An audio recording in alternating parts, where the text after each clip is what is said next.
ഇന്ന് സൺഡേ ആയിട്ട് രാവിലെ എങ്ങോട്ട് പോകണമെന്ന് വിചാരിച്ചിരുന്നപ്പോഴാണ് സിയ കണ്ട കുർബാനയ്ക്ക് പോകാനായിട്ട് ഇറങ്ങുന്നത്. എന്നാൽ പിന്നെ സിയയുടെ കൂടെ കുർബാനയ്ക്ക് പോയേക്കാന്ന് ഞാനും വിചാരിച്ചു. ഞങ്ങൾ രണ്ടുപേരും കൂടെ കുർബാനയ്ക്ക് വരാനായിട്ട് ഇറങ്ങി. ഞങ്ങൾ കുറച്ച് ലേറ്റായിട്ടായിരുന്നു കുർബാനയ്ക്ക് എത്തിയിട്ടുണ്ടായിരുന്നത്, പള്ളിയിൽ എത്തിയിട്ടുണ്ടായിരുന്നത്.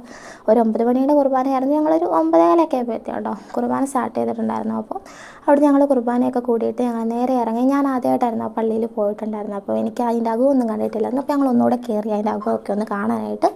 എന്നിട്ട് അവിടെ അകത്ത് കുറച്ച് നേരം എഴുന്നേറ്റ് ഞങ്ങൾ നേരെ ഇറങ്ങി. അവിടുന്ന് വരുന്ന വഴിക്കൊരു തട്ടുകട കണ്ടു കേട്ടോ. അവിടെ നല്ല ചൂട് പരിപ്പുവട കണ്ടു. അപ്പോൾ എന്നാൽ പിന്നെ ഒരു കട്ടനും പരിപ്പുവടയും കൂടെ കഴിച്ചേക്കാമെന്ന് വെച്ചിട്ട് ഒരു കട്ടനും പരിപ്പുവടയും വാങ്ങി കഴിച്ചു. അവിടുന്ന് ഞങ്ങൾക്ക് കുറച്ച് സാധനമൊക്കെ വാങ്ങാനായിട്ടുണ്ടായിരുന്നു. സാധനമൊക്കെ വാങ്ങാനായിട്ട് ഞങ്ങൾ നേരെ ഒരു ബേക്കറി കയറി. നമുക്ക് എന്താണോ ആവശ്യമുള്ള സാധനം നമ്മൾ അവസാനം എടുക്കത്തുള്ളൂ അല്ലേ. അവിടെ എന്തൊക്കെ സാധനങ്ങളുണ്ടോ അതെല്ലാം തപ്പിപ്പെറുക്കും. എന്നിട്ട് അപ്പം നോക്കിയപ്പോൾ കണ്ടായിരുന്നു കേട്ടോ, കുറേ പല പല ഷേപ്പിൽ കുറേ സ്വീറ്റ്സൊക്കെ ഉണ്ടാക്കി വെച്ചിട്ടുണ്ട്. നല്ല രസമുണ്ടായിരുന്നു കാണാനായിട്ട്. എന്നിട്ട് ഞങ്ങൾക്ക് ആവശ്യമുള്ള സാധനം വാങ്ങിച്ചുകൊണ്ട് ഞങ്ങൾ നേരെ അവിടെ നിന്ന് ഇറങ്ങി. എന്നിട്ട് നേരെ ഹോസ്റ്റലിൽ വന്നു. അപ്പോൾ അത്രയുള്ള ഇന്നത്തെ വീഡിയോ ഇഷ്ടമെങ്കിൽ ലൈക്ക് ചെയ്യുക, സബ്സ്ക്രൈബ് ചെയ്യുക.